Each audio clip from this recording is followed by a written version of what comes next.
che Al Capone Certo. Sì. è stato messo in galera per evasione fiscale, non per mafia. Sì, bravissimo, bravissimo. Non, infatti ha fatto Scusa, correttamente. posso intervenire un attimo? Sì, dica.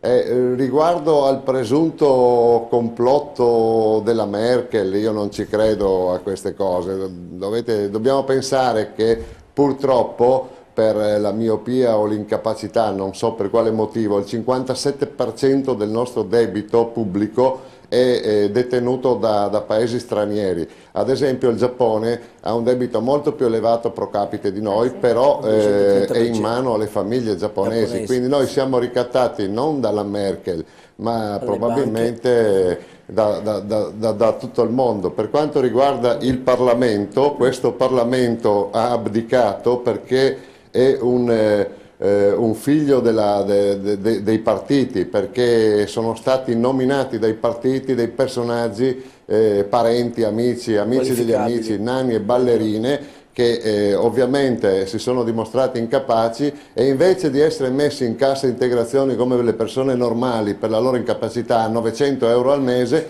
continuano imperterriti a svolgere il nulla. Voi che rappresentate dei partiti, se io rappresentassi appunto un partito di quelli che in Parlamento, mi vergognerei, perché se non se ne vanno a casa da soli questi signori, se non se ne vanno da soli, sarà la gente a mandarli a casa, e forse neanche con il voto. No, ma aspettiamo tutti che